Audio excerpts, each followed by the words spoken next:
मेरे YouTube channel पर आप सभी लोगों का स्वागत है। मैं रंजन सर जहानाबाद फ्रॉम सृजन क्लास से। हम आपको एक प्रैक्टिस सेट दिए थे टेलीग्राम पर, है ना, और उसका आंसर आज हम बतलाने जा रहे हैं, है ना, समझा कर, डिस्कस कर कर, है ना, एनालिसिस कर कर क्वेश्चन को, ताकि आपको परेशानी नहीं हो। इसलिए इसको हम वीडियो बनाकर अब समझा दे रहे हैं, है ना। सिर्फ आंसर पहला के ए दूसरा के सी कहने से बहुत सारे क्वेश्चन में प्रॉब्लम हो सकता है। इसलिए फिर से हम इसको एनालिसिस करके, है ना, डिस्कस करके बतलाने जा रहे हैं। उस पर आप ध्यान दीजिएगा। देखिए, आप पहला क्वेश्चन है, that thou lovest me as thou says is taken from the poem. जो ये पंक्ति है, that thou lovest me as thou says is taken from the poem, है ना। ये पंक्ति का मतलब हुआ कि कवि कहते हैं कि तुम कहती हो कि तुम्हारा प्यार मेरे लिए सर्वोच्च है, सब कुछ है। तो ये पंक्ति कौन से कविता से लिया गया है? तो ये पंक्ति है जो sweetest love I do not go कविता का है ना। That thou lovest me as thou says is taken from the poem. ये जो पंक्ति है वो कौन से कविता से लिया गया है? तो इस पंक्ति का मतलब हुआ कि कवि कहते थे कि तुम कहती हो कि तुम्हारा प्यार सर्वोच्च है, यानी सब कुछ है। तो ये पंक्ति है जो sweetest love I do not go कविता से लिया गया है। आंसर आपका हो जाएगा C, sweetest love I do not go. That thou lovest me as thou says is taken from the poem. ये पंक्ति है जो कौन से कविता से लिया गया है? तो ये पंक्ति है जो sweetest love I do not go कविता का है, यानी ये पंक्ति है जो sweetest love I do not go कविता से लिया गया है। ये पंक्ति का मतलब हुआ कि कवि हैं जो अपने प्रेमिका अपने पत्नी से कहते हैं कि तुम कहती हो कि तुम्हारा प्यार मेरे लिए सर्वोच्च है, यानी सब कुछ है। तो ये पंक्ति sweetest love I do not go कविता से लिया गया है। दूसरा क्वेश्चन हम लोग समझेंगे। Born here of parents, born here from parents the same and their parents the same is written by. हम आपको बोले हैं कि किसी भी कविता का पंक्ति दिया हुआ रहेगा और पूछ सकता है कि यह पंक्ति कौन से कविता से लिया गया है, ना। तो पंक्ति दिया हुआ रहेगा और पूछेगा इज रिटेन बाय, कि यह पंक्ति किसके द्वारा लिखा गया है, ये भी आ सकता है ना। तो पंक्ति दिया हुआ रहेगा और पंक्ति को पूछेगा कि कौन से कविता से लिया गया है ना। तो पूछेगा कि पंक्ति को कौन लिखा है, इसलिए ध्यान दीजिएगा। Born here of parents, born here from parents the same and their parents the same is written by. ये जो पंक्ति है बॉर्न हेयर ऑफ पेरेंट्स, ये किसके द्वारा लिखा गया है? तो आप समझ जाइए, ये पंक्ति है जो सॉन्ग ऑफ माई सेल्फ कविता का है, यानी सॉन्ग ऑफ माई सेल्फ कविता लिखा कौन है? Walt Whitman. यानी ये पंक्ति को लिखे कौन है?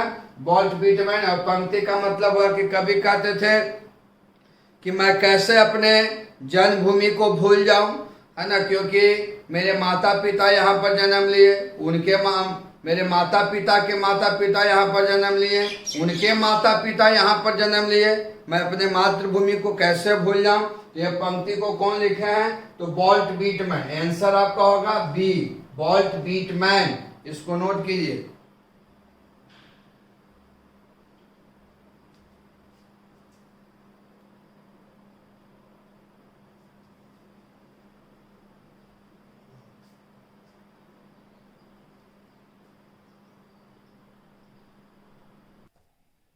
चलिए देखिए, has been described as a metaphysical poet, है ना। कौन है जो मनोआध्यात्मिक कवि के रूप में किन्हें है जो वर्णन किया जा चुका है?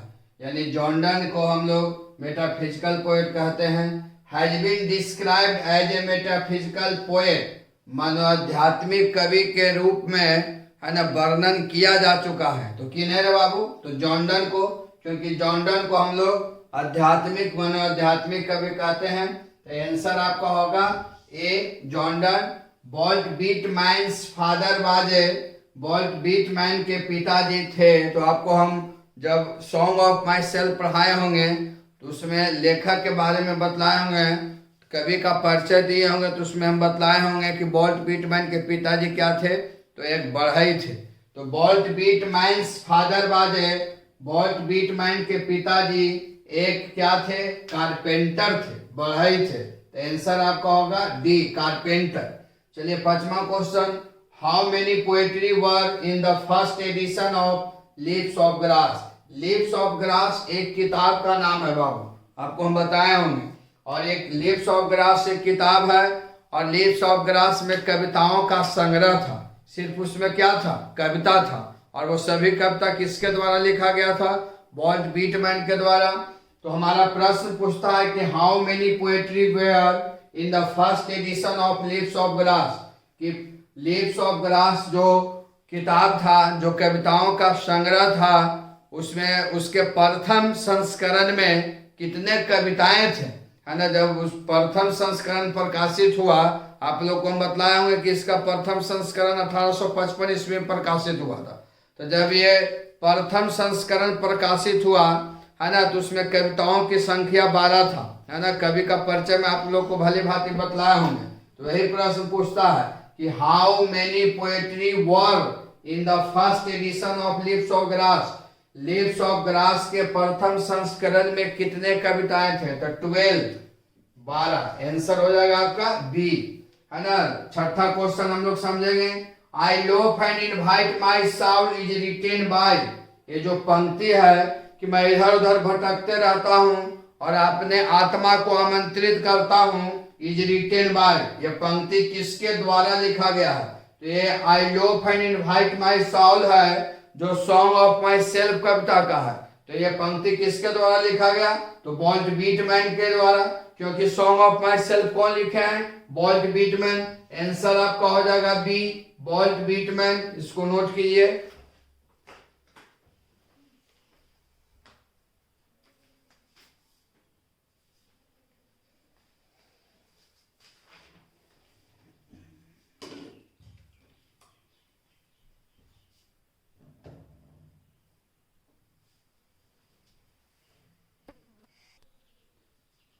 देखिए 7वां question, Walt Whitman worked as a. Walt Whitman काम किए हैं क्या चीज के रूप में, प्रिंटर के रूप में, डॉक्टर के रूप में, कि पुलिसमैन के रूप में, कि इनमें से कोई नहीं। तो हम आपको बताए थे कि बोल्ट बीटमैन एक ऐसे व्यक्ति थे जो अपने लाइफ में बहुत सारे संघर्ष का सामना किए। 14 साल की उम्र से ही वो काम कर रहे थे, और वो एक प्रेस में प्रिंटर का भी काम किए थे। तो Walt Whitman worked as a printer, है ना। आंसर हो जाएगा ए, है ना।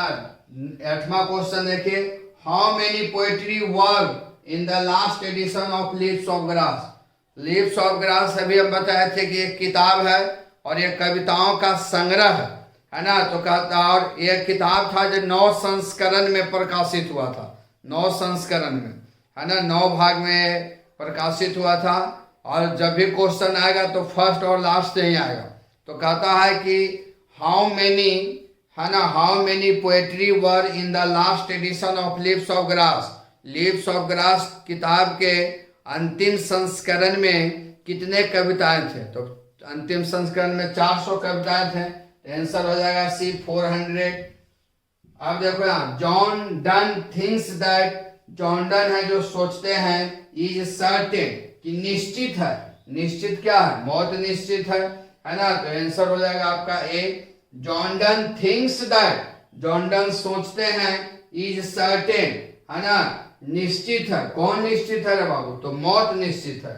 10वां देखिए question, Walt Whitman worked as a. Walt Whitman काम किए हैं क्या चीज के रूप में, एक शिक्षक के रूप में, एडिटर के रूप में, प्रिंटर के रूप में, कि ऑल ऑफ दीज, इनमें सभी। तो देखिए बोल्ट बीटमैन अपने जीवन में वर्क किया है, एक वो शिक्षक के भी रूप में काम किए थे। जब हम सॉन्ग ऑफ माई सेल्फ आपको पढ़ाए होंगे तो कवि का परिचय में हम आपको इनके बारे में, इनके जीवन के बारे में बतलाए होंगे, उसमें बतलाए होंगे कि वो शिक्षक भी थे, एक एडिटर भी थे, एक प्रिंटर भी थे। यानी वो प्रिंटर में भी काम किए थे, प्रिंटर के रूप में भी काम किए थे, मतलब छापने वाला, है ना, एडिटर भी बन गए थे, और एक शिक्षक के रूप में भी काम किए थे। इसीलिए हो जाएगा ऑल ऑफ दीज, इनमें सभी। चाहे प्रश्न ऐसे आ जाएगा बाबू, Walt Whitman work as a, option में रहेगा टीचर, टीचर में टिक लगाइएगा। अगर ऑप्शन में रहे एडिटर तो एडिटर में टिक लगाइएगा। अगर प्रिंटर रहे, अभी देखिए प्रिंटर वाला बताया थे, तो प्रिंटर में टिक लगाइएगा। अगर ऑप्शन में रहे प्रिंटर, एडिटर और टीचर और ऑल ऑफ दीज आ जाए तो ऑल ऑफ दीज में भी टिक लगा दीजिए, ऑल ऑफ दीज में टिक लगाइएगा। क्योंकि बोल्ट बीटमैन अपने जीवन में है ना काम कर चुके हैं, एक शिक्षक के भी रूप में, एडिटर के भी रूप में और प्रिंटर के भी रूप में, इसलिए हो जाएगा ऑल ऑफ दीज। आंसर 10वां का होगा डी।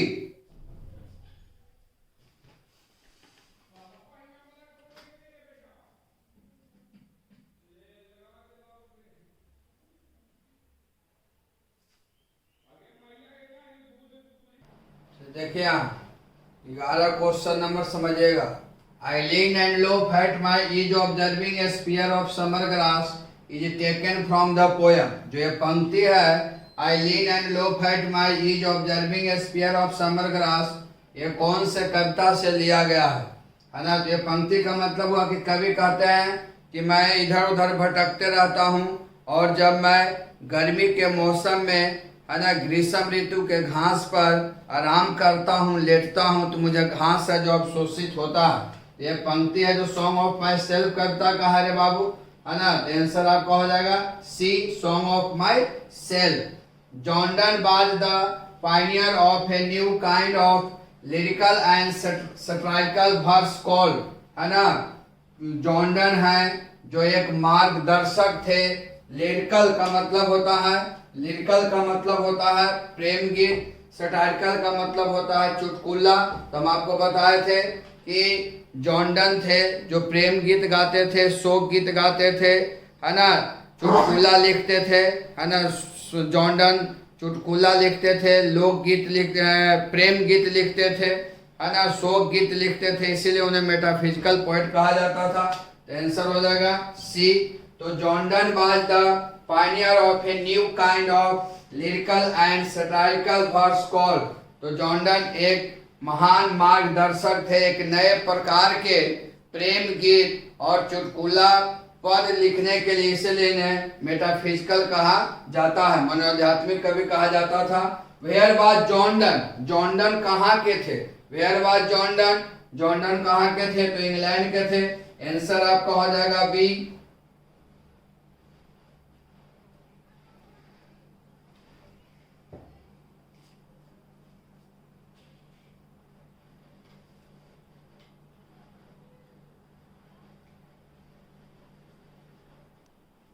क्वेश्चन नंबर 14 देखिए। Who says every atom of blood is the same in all human beings.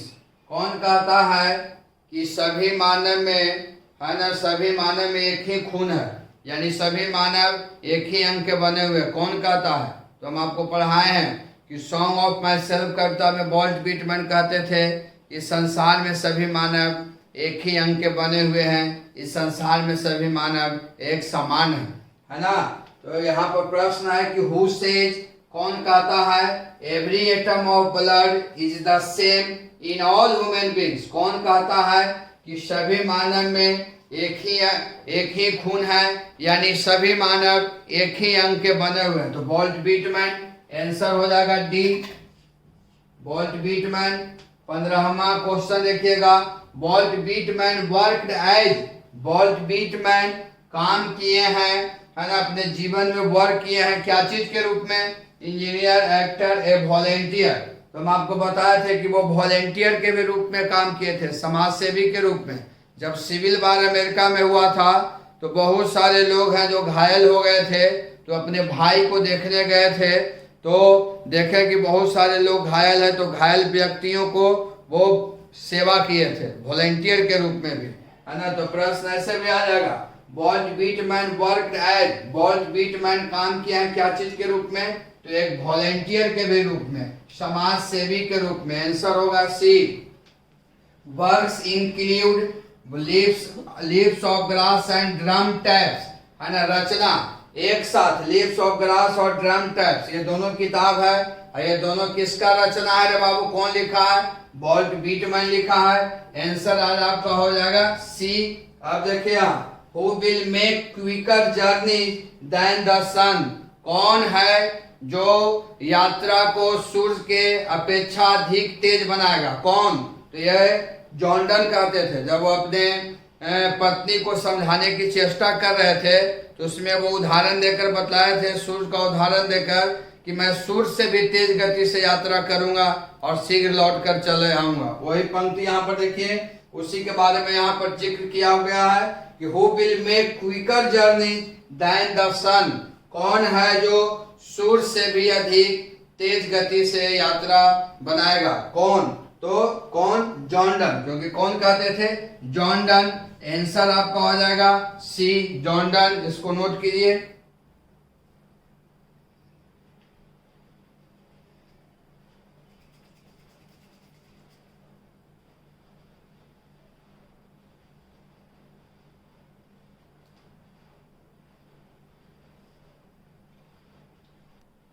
चलिए देखिए, Jordan is A poet. Jordan एक कवि हैं।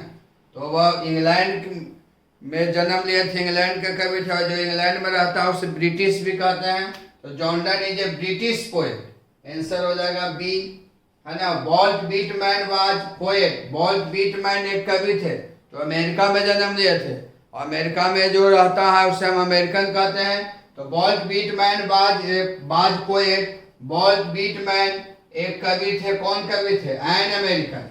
आंसर हो जाएगा सी। यस्टर्डे नाइट द सन। पहले ओल्ड इंग्लिश में सन ऐसे लिखा था, सन्नी, है ना। Yesterday night the sun went hence is written by. ये जो पंक्ति है, yesterday night the sun went hence is written by, तो ये पंक्ति है जो बाबू sweetest lover do not go कविता का है। Yesterday night the sun went hence. इसमें कवि है जो अपनी पत्नी को, अपने प्रेमिका को समझा रहे थे। उसमें वो बोलते थे कि प्रत्येक रात को, प्रत्येक शाम को सूर्य चला जाता है, अगले सुबह आ जाता है, जबकि वहाँ उसको, सूर्य को यहाँ आने का कोई मकसद नहीं है, न उद्देश्य है, न वो किसी से प्रेम करता है, तो पर भी अपने वादा को पूरा करता है। ये सब हम बतलाए होंगे। और ये सभी चीज का जिक्र कौन से कविता में था? तो sweetest love I do not गो। तो ये पंक्ति को कौन लिखा? तो ये पंक्ति को लिखा है जॉर्डन। क्योंकि ये sweetest love I do not go कविता को लिखने वाले कौन है? जॉर्डन। तो आंसर हो जाएगा आपका A, Jordan. The poet enjoys himself and sings for. कवि हैं जो अपना गीत खुद गाते हैं, अपना आनंद खुद मनाते हैं। किसके लिए? अपने लिए, कि प्रेमिका के लिए, कि बच्चों के लिए, कि पब्लिक के लिए। तो कवि क्या कहते थे कि मैं अपना गीत खुद गाता हूँ, अपना आनंद खुद मनाता हूँ, मैं अपने आप में खुश रहता हूँ। तो अपना गीत खुद गाते हैं, अपना आनंद खुद मनाते हैं। किसके लिए? स्वयं के लिए, अपने लिए। तो सेल्फ हो जाएगा, सेल्फ का मतलब स्वयं, खुद। 21 का आंसर हो जाएगा ए। इसको नोट कीजिए।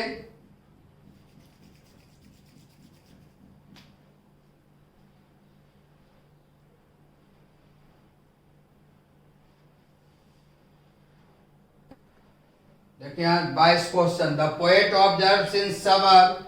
कवि गर्मी में अवशोषित करते हैं। तो ये सॉन्ग ऑफ माई सेल्फ कविता में जिक्र किए थे कि वॉल्ट व्हिटमैन कहते थे कि जब मैं गर्मी के मौसम में घास पर लेटा हूँ तो ग्रीष्म ऋतु के घास मुँह से अवशोषित होता है। तो द पोएट ऑब्जर्व्स, कवि अवशोषित करते हैं in summer the spear of summer grass, ग्रीष्म ऋतु के घास की चुभन को। तो आंसर हो जाएगा A. Nature without check with original energy is taken from the poem, है ना। ये जो पंक्ति है, nature without check with original energy, इसका मतलब कवि कहते थे Walt Whitman Song of Myself कविता का है ये पंक्ति। इसमें वॉल्ट व्हिटमैन कहते थे कि भगवान ने हमें इतनी ऊर्जा दिए हैं, इतनी ताकत दिए हैं कि हम लोगों को, एक मानव को दूसरे मानव को मदद करना चाहिए। और समाज में जो गलत काम होता है, किसी व्यक्ति के प्रति गलत काम होता है, तो वहां पर हमें आवाज उठाना चाहिए। तो ये nature without check with original energy is taken from the poem Song of Myself. ये पंक्ति है जो सॉन्ग ऑफ माई सेल्फ कविता से लिया गया है। आंसर हो जाएगा B. The speaker's beloved sighs away. कवि का प्रेमिका जब आहें भरती है तो उन्हें लगता है कि उनकी आत्मा उनसे दूर हो रहा है। His soul, his soul, soul का मतलब आत्मा। इसको नोट कीजिए।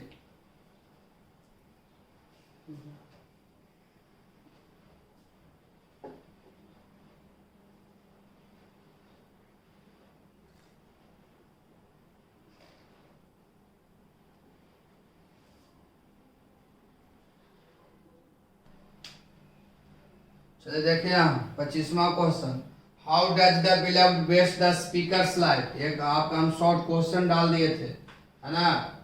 कहता है कि how does the beloved waste the speaker's life. कभी how does the beloved waste the speaker's life, प्रेमिका कैसे कवि का जीवन बर्बाद करती है। How does the beloved waste the speaker's life, है ना। कवि का जीवन कैसे प्रेमिका बर्बाद करती है। तो वो बोलते थे, है ना, अपनी पत्नी को, अपने प्रेमिका को समझा रहे थे। तो वो बोलते थे कि जॉन डन, कि जब तुम इस तरह से रोती और आहें भरती हो तो मेरा जीवन और खून नष्ट होता है। तो यहाँ लिखेंगे when she weeps and size, जब वह रोती और आहें भरती है, his life and blood decay, तो उनका जीवन और खून नष्ट होता है। अब देखिए यहाँ 26 question, and we join to eat our strength is taken from the poem. जो ये पंक्ति है, and we join to eat our strength is taken from the poem, ये पंक्ति कौन से कविता से लिया गया है। तो ये पंक्ति है जो sweetest love I do not go कविता का है। और ये पंक्ति का मतलब हुआ कि कवि हैं जो जब विदेश यात्रा पर जा रहे थे तो वो बोलते हैं कि हम लोग को हमेशा खुश रहना चाहिए, भले मैं तुमसे अलग हो रहा हूँ, जुदा हो रहा हूँ कुछ समय के लिए, लेकिन हम लोग को हमेशा खुश रहना चाहिए, क्योंकि जब तक हम लोग खुश रहेंगे, खुश रहना ही हमारी ताकत है, स्ट्रेंथ है ना। तो यह पंक्ति कौन से कविता से लिया गया है, sweetest love I do not go. Answer होगा C. For every atom belonging to me as good belongs to you is taken from the poem. ये जो पंक्ति है, for every atom belonging to me as good belongs to you, ये कौन से कविता से लिया गया है। तो अब आपको हम, ये सॉन्ग ऑफ माई सेल्फ कविता का है, जिसमें वॉल्ट व्हिटमैन कहते थे कि जो जिस तरह से मैं खुश रहता हूँ उसी तरह से हर एक मानव को खुश रहना चाहिए। वॉल्ट व्हिटमैन कहते थे कि देखो मेरे जीवन में बहुत सारे परेशानी आया, लेकिन मैं हमेशा अपने जीवन से खुश हूँ, अपने आप में खुश हूँ, और जिस तरह से मैं खुश हूँ उसी तरह से हर एक मानव को खुश रहना चाहिए, क्योंकि जो अंग हमारे पास है, जो अंग से हम बने हैं, वही अंग से आप लोग भी बने हैं। यानी वो कहते थे कि संसार में सभी मानव एक ही अंग से बने हुए हैं और इस संसार में सभी मानव एक समान है। तो ये पंक्ति कौन से कविता से लिया गया है, तो Song of Myself. Answer आपका होगा ए, इसको नोट कीजिए।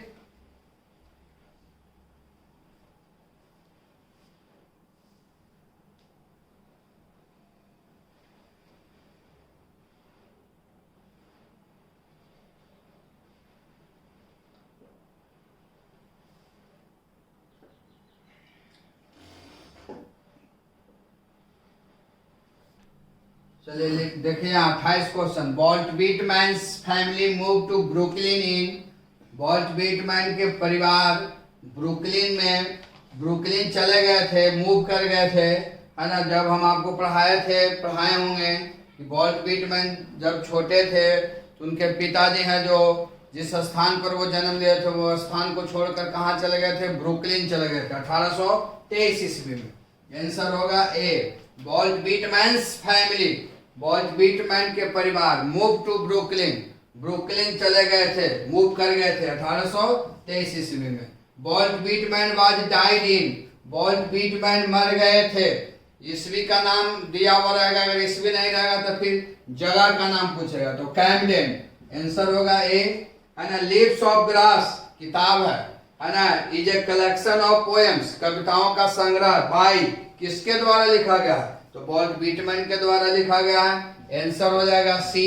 अब देखिए, who was briefly sent to prison for secretary marrying his patron's niece, है ना। किसे अपने आश्रय दाता के भतीजी से शादी करने के लिए किसे कुछ समय के लिए जेल भेज दिया गया था, है ना। कौन जेल गया था, तो जॉन डन, है ना। क्योंकि जब वो पढ़ने गए थे ऑक्सफोर्ड यूनिवर्सिटी में, तो जिस मकान में वो रहते थे उन मकान मालिक का भतीजी था जिसका नाम था एनएन मोरे, उससे वो चुपके से शादी कर लिए थे। इसी कारण वो कुछ समय के लिए जेल भी गए थे। तो कौन गए थे जेल, तो जॉन डन। आंसर आपका होगा डी, इसको नोट कीजिए।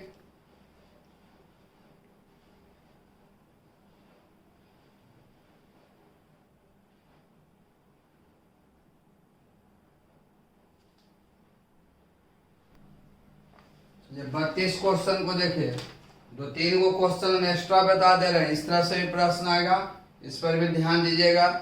इस तरह से भी प्रश्न आ सकता है। Walt Whitman was a, Walt Whitman क्या थे रे बाबू, है ना, carpenter, teacher, editor, all of the, है ना। तो वॉल्ट व्हिटमैन के बारे में बताया थे कि उनके पिताजी बढ़ई थे और बहुत साल तक बेचारा बढ़ई का भी काम किए थे। तो कौन, वॉल्ट व्हिटमैन, यानी वॉल्ट व्हिटमैन एक बढ़ई भी थे, एक शिक्षक भी थे, टीचर में भी काम किए थे, पढ़ाते थे भी, एडिटर भी थे, यानी ऑल ऑफ दीज हो जाएगा, आंसर हो जाएगा D. Walt Whitman was a carpenter, teacher, editor, all of the, है ना। 33 क्वेश्चन देखिएगा। Walt Whitman was volunteer during the, Walt Whitman समाज सेवी थे, किसके दौरान समाज सेवी थे, प्रथम विश्व युद्ध, द्वितीय विश्व युद्ध की सिविल वार, सिविल वार कहते हैं, है ना, दो गुट के बीच में एक ही देश में जब लड़ाई होता है उसी को कहते हैं सिविल वार। तो वॉल्ट व्हिटमैन समाज सेवी थे, है ना, किसके दौरान, है ना, कब वो समाज सेवी थे, तो सिविल वार के दौरान, आंसर हो जाएगा सी, सिविल वार। अब देखो यहाँ 34 क्वेश्चन हम आपको बताए थे, Walt Whitman first publish, Walt Whitman प्रथम बार प्रकाशित किए Leaves of Grass, Leaves of Grass किताब को एट हिज एक्सपेंस, अपने खर्च पर, ऐसे भी प्रश्न आ जाएगा न, तो फिर ऐसे प्रश्न पूछेगा, the first edition of Leaves of grass is published in 1855, है ना, क्योंकि 1855 ईस्वी में प्रथम संस्करण प्रकाशित हुआ था। और प्रश्न थोड़ा सा ऐसे घुमा कर भी पूछ देगा कि Walt Whitman first publish, Walt Whitman प्रथम बार प्रकाशित किए Leaves of Grass, Leaves of Grass किताब को एट हिज एक्सपेंस, अपने खर्च पर, इन 1855 ईस्वी में, क्योंकि प्रथम संस्करण कब प्रकाशित हुआ था लीव्स ऑफ ग्रास का, 1855 ईस्वी में, और वो अपने खर्च पर पब्लिश किए थे, है ना। तो ऐसे भी प्रश्न आ जाएगा, थोड़ा सा घुमा देगा, एट हिज एक्सपेंस लिख देगा, अपने खर्च पर, क्योंकि जब वो किताब प्रकाशित करने के लिए सोच लिए थे तो अमेरिका में बहुत सारे प्रकाशन था, लेकिन कोई भी उनको मदद नहीं किया था, इसलिए वो घर बेचकर अपने खर्च पर ये किताब को प्रकाशित किए थे 1855 ईस्वी में। तो आंसर हो जाएगा ऐसे थोड़ा सा क्वेश्चन घुमा कर भी पूछ देगा, है ना, कि Walt Whitman first publish Leaves of Grass. आप हमेशा याद रखिएगा कि लीव्स ऑफ ग्रास का प्रथम संस्करण 1855 ईस्वी में प्रकाशित हुआ था, लेकिन क्वेश्चन को थोड़ा सा घुमा देगा कि Walt Whitman first publish Leaves of Grass at his expense, है ना, कि वॉल्ट व्हिटमैन प्रथम बार लीव्स ऑफ ग्रास किताब को अपने खर्च पर प्रकाशित किए थे कब, 1855 ईस्वी में, है ना। इसको लिख लीजिए।